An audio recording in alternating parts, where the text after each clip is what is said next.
1 Samuel 15. Samuel said to Saul, I am the one the Lord sent to anoint you king over his people Israel. So listen now to the message from the Lord. This is what the Lord Almighty says. I will punish the Amalekites for what they did to Israel when they waylaid them as they came up from Egypt. Now go, attack the Amalekites, and totally destroy all that belongs to them. Do not spare them. Put to death men and women, children and infants, cattle and sheep, camels and donkeys. So Saul summoned the men and mustered them at Telaim, 200,000 foot soldiers and 10,000 from Judah. Saul went to the city of Amalek and set an ambush in the ravine.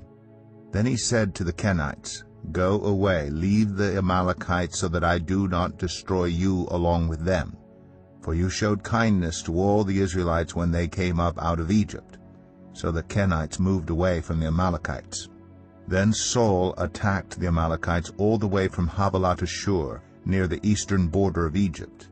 He took Agag, king of the Amalekites, alive, and all his people he totally destroyed with the sword. But Saul and the army spared Agag, and the best of the sheep and cattle, the fat calves and lambs, everything that was good. These they were unwilling to destroy completely, but everything that was despised and weak they totally destroyed. Then the word of the Lord came to Samuel.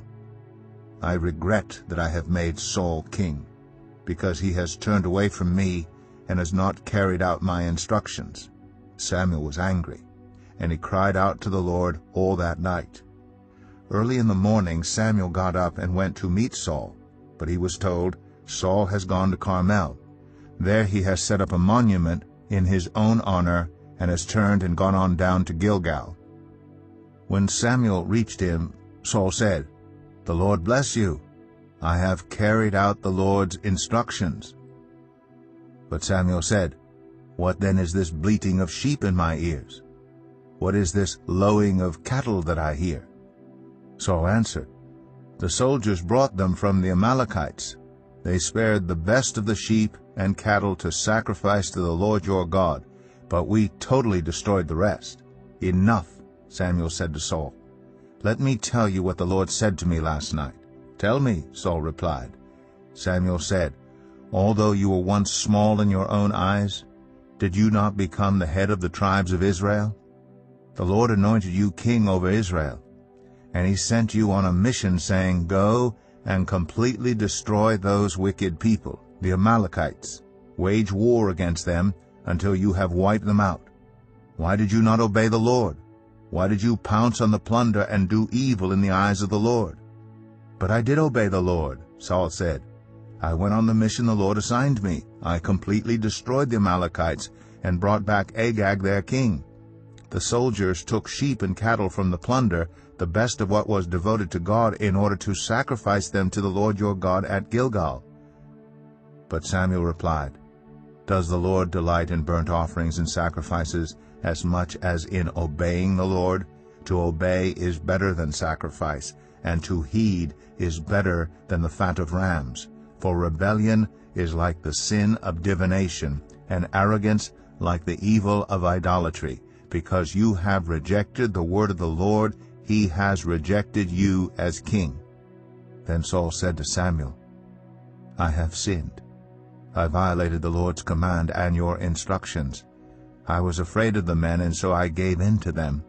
Now I beg you, forgive my sin and come back with me, so that I may worship the Lord. But Samuel said to him, I will not go back with you. You have rejected the word of the Lord, and the Lord has rejected you as king over Israel.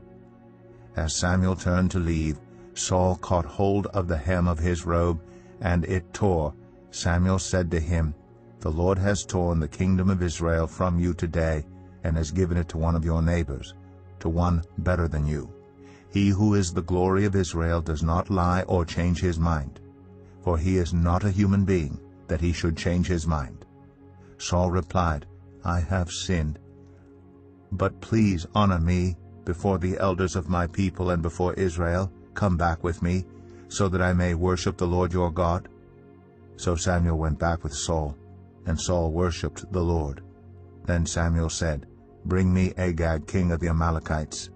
Agag came to him in chains, and he thought, "Surely the bitterness of death is past."